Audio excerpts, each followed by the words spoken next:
Hey up everyone. Well, I've been keeping my eye on Kove in general, and I do have a particular interest in the arrival of the Kove 800X Super Adventure. I'm still hoping this is the closest thing yet to the bike I've been waiting years for. A lighter, more truly off-road capable adventure bike that weighs less than a horse. Will it be the lightest of all the highway capable ADV bikes? The 800X Super Adventure appeared again at EICMA, and the Spanish distributors are saying clearly it will be available mid-year, but for now no one can really be sure. Unfortunately, we're still waiting for homologation for Europe. In the meantime, I've been talking to friends in China as well as factory and importers, and we do have more information for 2024. I've heard a lot of people criticising Kove again after a less than stellar performance at the Dakar this year, but I have to say, the Dakar is meant to break riders and motorcycles.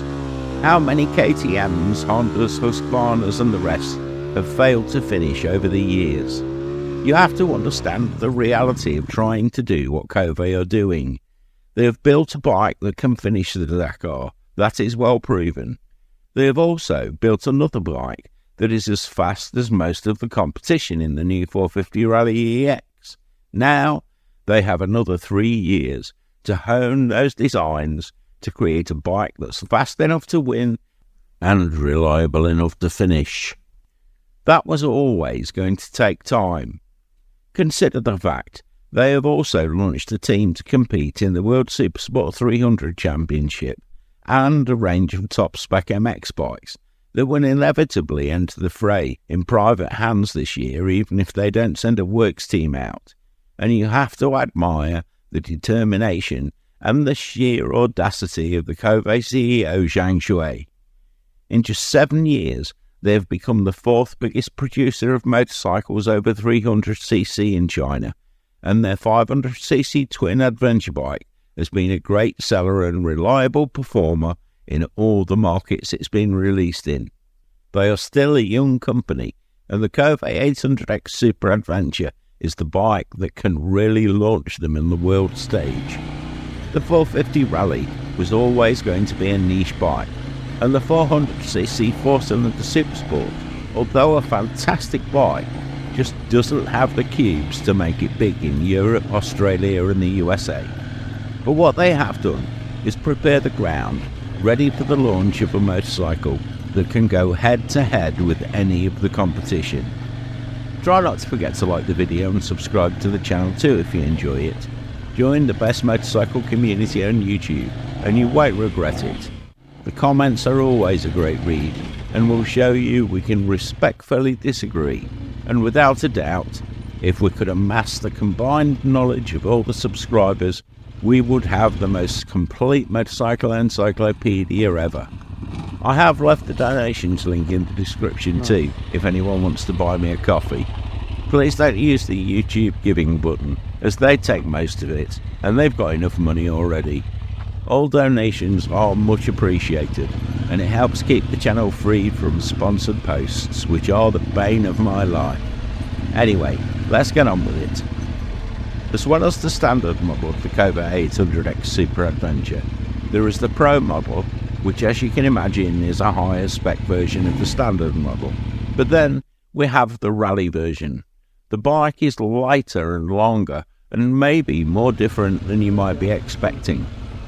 Obviously, the engine is common to all the models, although there is a very slight 1.5 horsepower difference in quoted power.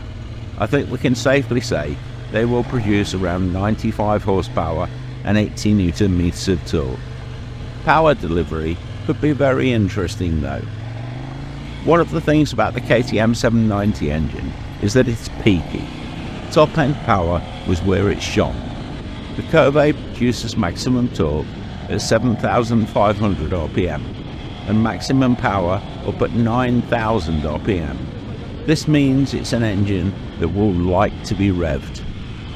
I hope it manages to have a better spread of power at lower revs, but that is me being picky about an engine that has proven itself solid. and I see no reason why Kove wouldn't have made sure the cam lobe wear issues don't happen on their engines like it did on some of the earlier KTMs. That power is more than enough to deal with highway miles as well as anything else you might want to do. Top speed of the bikes is a place you begin to see differences. The quoted top speed on the standard and pro versions is 130 mile an hour or 210 km per hour, whereas on the rally version it is quoted at 115 miles per hour or 185 km per hour. This immediately shows us that there is a gearing difference, and if we look at the comments from Nellis van Rensburg in his video that I will link below, he described the first gear on the Pro as fairly long. The Rally, having shorter gearing overall, will immediately make it better for more challenging off-road riding. The next big difference I noticed was the difference in the length and wheelbase. The Rally comes in at 2,267mm long with a wheelbase of 1,545mm. The standard and pro versions are 2,238mm long overall with a 1,510mm wheelbase.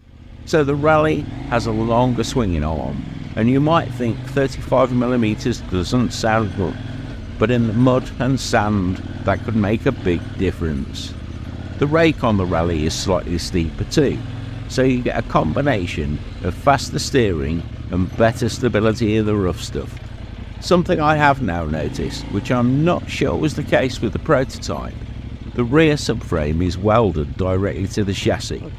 This is something that bothers me on ADV bikes. It would only have added a few ounces or grams to make it removable, and it makes so much more sense. It means that a relatively minor spill can result in the bike being written off by the insurance companies, instead of a simple rear subframe swap. Wheelbase on the Pro is showing 8mm longer than the standard model, so I take it that will be extra front suspension travel, but that isn't listed so far in the specs. What the specs do tell us is that the suspension on the Pro and standard models is Kove front and rear, with preload and damping adjustment. The front are 43mm upside down forks. The Rally model is listed as having preload and damping adjustment, but it doesn't say whether it's Kove or not. But we do get travel figures of 270mm or almost 11 inches at the front, and 250mm or 10 inches at the rear.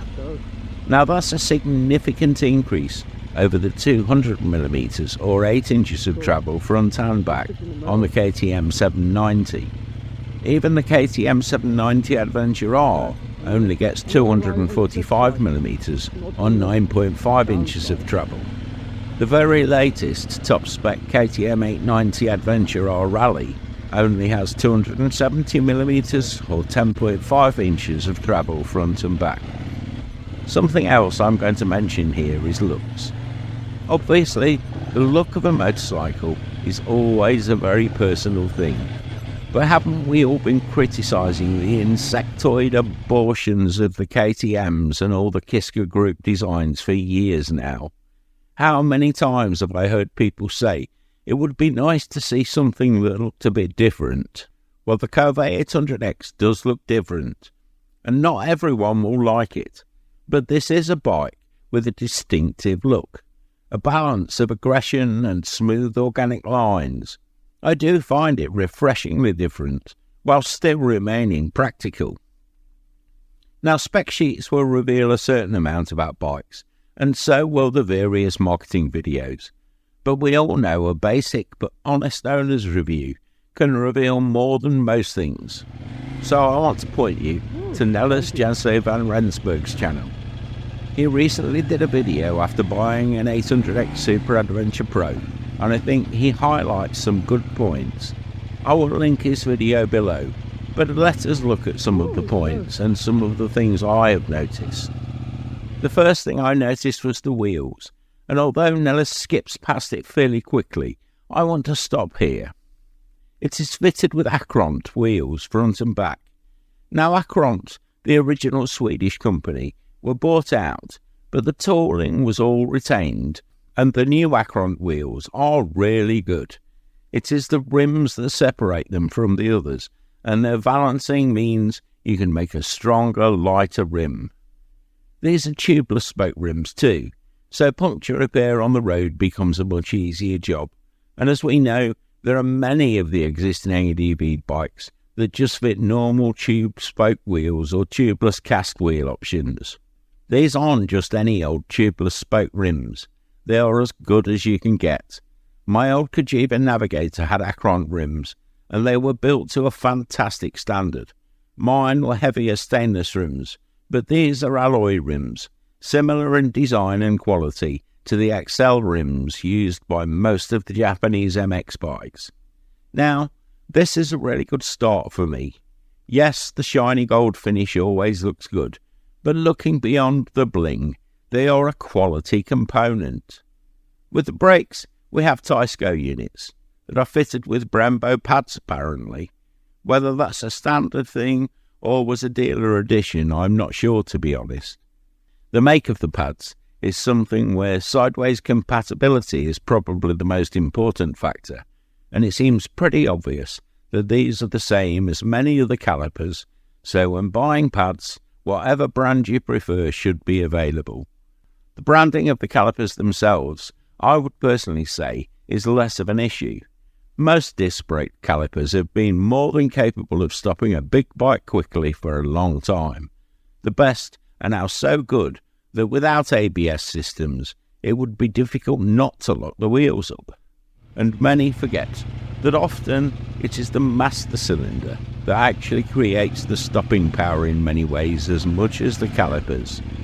What you do see is that they are monoblock style radial calipers, and Tysco are a good company who have been doing brakes for a long time. I have no doubt at all that the brake calipers are more than strong enough for the bike. The Standard and Pro versions both have a twin disc arrangement, and I don't have sizes for the discs, but they look more than big enough. What I found interesting is that the Rally version has saved weight by using a big 310mm single disc up front. This saves a surprising amount of weight on a bike, and will be one of the ways they have got the weight down so low on the 800X Rally. You may ask, but will a single disc be enough stopping power? Well, as the owner of an Aprilia Pegaso that weighs around the same, I can attest that even the brakes of 25 years ago were good enough to stop a 175 kilo bike from high speed with no trouble. So today's brakes will be more than equal to that. It may be that if you are touring the bike with a passenger and a lot of weight on board, that the Standard or Pro models are better for you. But if you're looking for something light and powerful with a real off-road focus in the ADV market, the 800X Rally looks like it will be hard to beat. It certainly has better front mudguard than the one from the new Ducati Desert X Rally, which looks like it was made from plasticine and mounted using dead slugs. The information so far is already showing us that really we have two very distinctive bikes, and two variants of one of those bikes. The 800X Rally really does look probably the most off-road focused ADV bike on the market in my opinion. The Scorpion Rally tyres fitted are again a bit irrelevant to me. We all have our tyre preferences, and the originals fitted are usually short on tread depth, so they don't last as long as real Scorpion Rallies. That is the same with all manufacturers. Sizes, however, mean choices will be good. We have a 90-90-21 front on all of them, and it is on the rear where we have a difference. On the Standard and Pro versions, we have a 150-70-18, and on the Rally, we have a 140-80-18. Now you see those little differences adding up.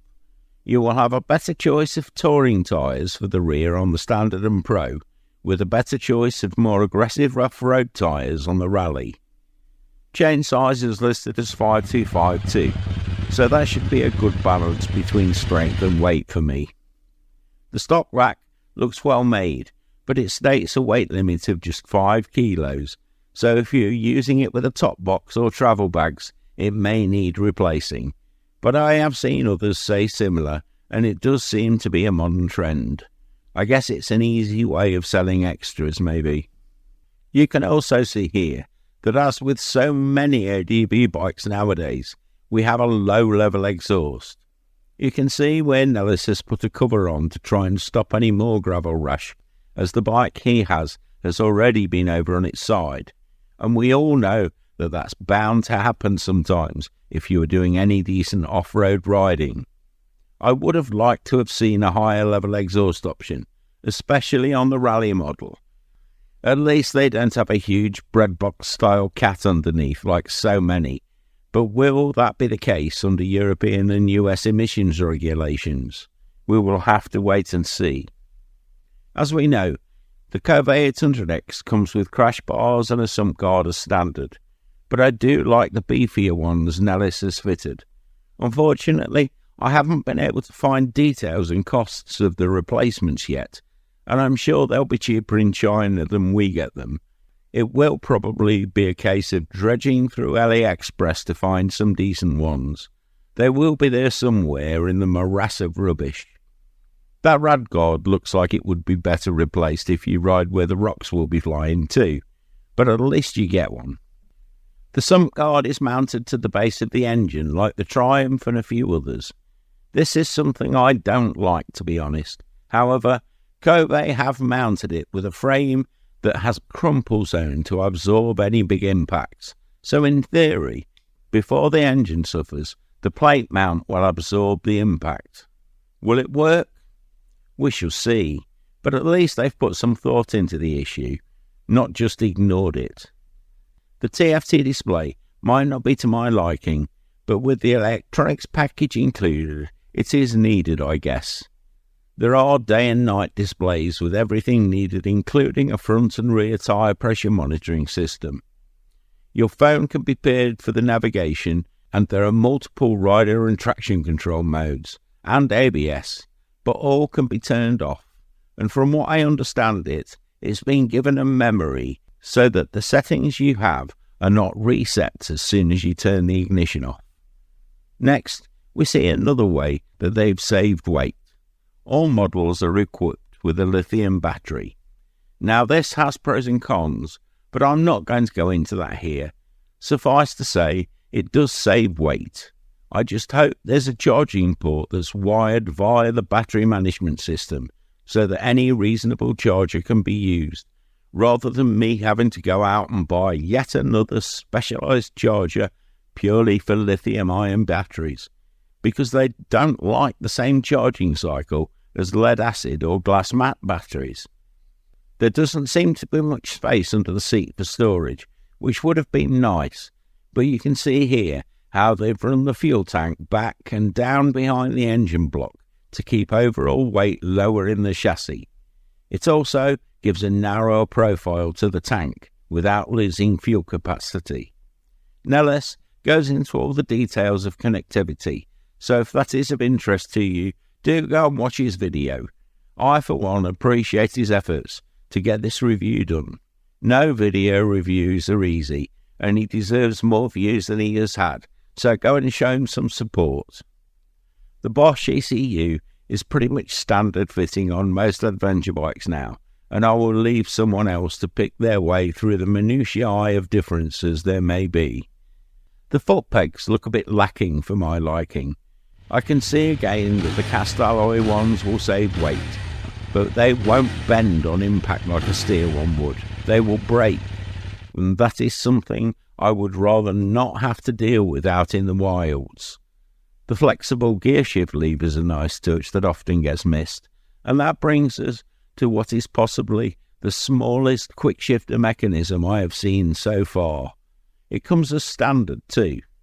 Now, being honest, a quick shifter isn't high on my list of priorities with a bike, but it is nice to see it included as a standard item, not used as yet another way to extract a few dollars more from everyone's wallet as an added extra. I'm not sure on the standard model, but certainly on the Pro, you also get a steering damper. I imagine the Rally version may well be fitted with the better Scott-style damper fitted to the 450 Rally, but the version on the Pro is a fast-ace under-yoke damper rather than the kind that sits on the top of the steering column. Fast-Ace are one of the better Chinese suspension companies, so you can expect it to perform well. Sound is hard to judge from videos, but it does sound throatier than the KTM 790 engine. That could be as simple as the smaller catalytic converter though. This again is something that may have to change for Euro homologation. Speaking to Nellis, who's been riding with a friend who has an Aprilia Touareg 660, he did describe first gear on the Pro as longer than the Aprilia, and that will be to aid highway speed and fuel economy. It's easily remedied if you want by altering sprocket sizes, and I imagine that will be a big part of the speed differential between the Rally model and the Standard and Pro models. So, breaking it all down, we have the lightest ADV bike on the market that is also going to make long highway miles easy when needed. Almost 100 horsepower with a rolling weight of 185 kilos or 407 pounds, or even less with the Rally edition, 165 kilos or 363 pounds. That puts it top of the class in the ADV sector when it comes to power to weight ratio. You get quality cycle parts like the Kove suspension, Acron wheels and Tysco brakes, along with the Bosch ECU to control electronics on a bike that has obviously been designed with serious off-road riding in mind. So, what you are getting is something that should be capable of going head-to-head with the best in the business. Prices we are yet to know for the markets outside China, but rumour has it that it will be around £9,000 or euros, and that will make it direct competition for the new Kove 800X BMW clone and the CF Moto 800MT. But they are both much heavier, more touring-focused bikes. The closest thing we have to the Kove 800X Super Adventure from any of the big manufacturers has to be the KTM 90 Adventure R Rally, which comes in a full 25 kilos heavier, and then the new Ducati Desert X Rally, which is almost 50 kilos heavier. Where the KTM has been slimmed down to create a rally model, the Ducati Desert X actually weighs more than the standard version. Even in the smaller capacity segment, with a final weight now released as 175 kilos dry on the CF Moto 450 MT, with 17.5 litres of fuel alone, its weight will be around 195 kilos minimum. Add oil, coolant and other fluids, and it is yet another 200 kilo adventure bike. The Kove 800X Super Adventure Rally looks like it was built to be lighter from the start, and then beefed up for the Standard and Pro models aimed at a more touring market. So it really does look like the Kove 800X Super Adventure will be the lightest of all the highway-capable ADV bikes for 2024. If we get it by the end of the year, that is. Will I be putting my money down, I hear you say? Well, that's a question that can't be answered until we actually get an idea of when they will be delivered into the UK market. When will that be? Now I have honestly stopped trying to figure that one out, as every rumour so far has proven wrong. I will let you know as soon as I know. Well, that's it for today anyway. I'll be looking at some of the other new adventure bikes coming to market soon as well. Some are more ready than others, and the breadth of the ADV market has now been widened by bikes like the CF Moto MT450 and the new 450 Himalayan too. At least we have more than yet another batch of overweight hippos now, so we get a bit more real choice. Thanks for watching, and thanks again for the donations. They will always be put to good use, and I will leave the donations link in the description. Please don't use the YouTube giving button, as they take most of it. I get almost nothing of what you give. All donations are much appreciated, and it does help keep the channel free from sponsored posts, because I don't think you need yet another channel trying to sell you male grooming products or VPNs. If you haven't already, take a look around the channel. You'll find some great videos from every corner of the world of motorcycles, and YouTube has pulled them from all the rankings, so they need lots of love. Why not take a look at the website too? As well as all the t-shirts in the shop, the blog has many articles about all sorts, from maintenance tricks and stories to ride-outs, track days and other adventures. There are also many other printed products on the Redbubble page too. That is where I proof the new designs. They make great presents, and I try and put promo codes in the community page for discounts when I can, so it's always worth checking there in case there's a big discount on.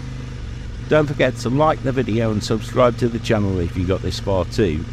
We really do have the best motorcycle community on YouTube, and I do thank you all for that.